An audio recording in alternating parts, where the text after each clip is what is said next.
Assalamualaikum. Salam Ramadan 10 hari terakhir. Saya Farhan, rakan Mazda anda.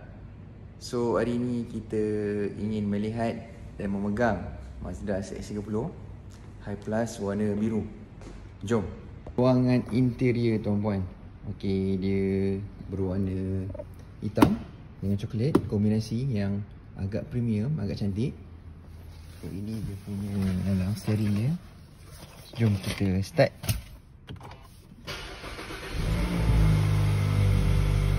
So untuk Mazda ni tuan-puan, kereta ni untuk bila kita baru start, dia akan bunyi sikit sebab Mazda ni dia punya enjin sikit aktif.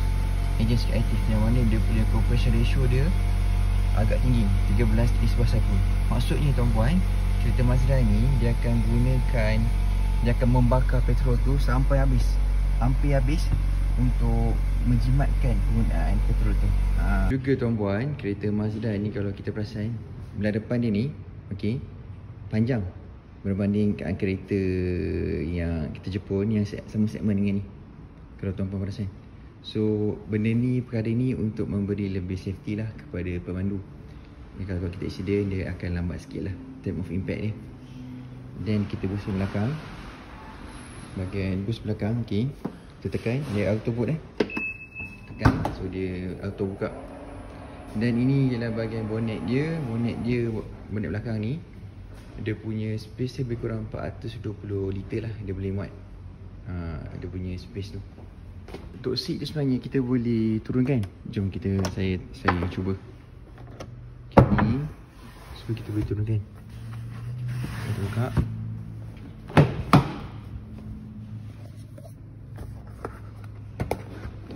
Nampak? Dia boleh turunkan.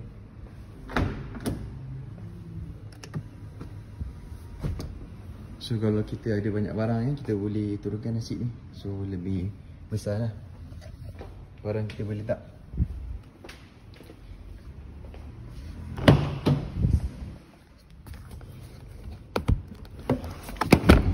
So kalau kita buka semua ni, dia punya space boleh pergi sampai ke 600 liter. Boleh muat lah barang. Macam tu. Nak letak basikal ke basikal anak. Basikal anak boleh lah, basikal dewasa tak boleh.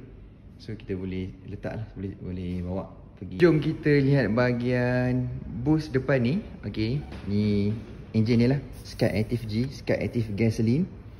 Dan kalau tuan-puan perasan, ke situ dia ada heat insulator dengan sound insulator, pendebat So ni bahagian sini pula sebenarnya dia panjang sikit tau, selingkan macam ni lah. Sebab dalam ni dia ada anti crash bar. So let's say kalau kita diuji accident tu, dia punya time impact tu insyaAllah dia akan lambat sikit lah. So lebih safety kepada kita lah, kepada pembeli Mazda, pengguna Mazda. So tuan-puan yang berminat untuk membeli kereta Mazda, boleh terus klik link di bawah. Terus tanya saya, beritahu nak variant apa, nak warna apa, model apa. Okey, Assalamualaikum. Salam Ramadan. Selamat berhari raya.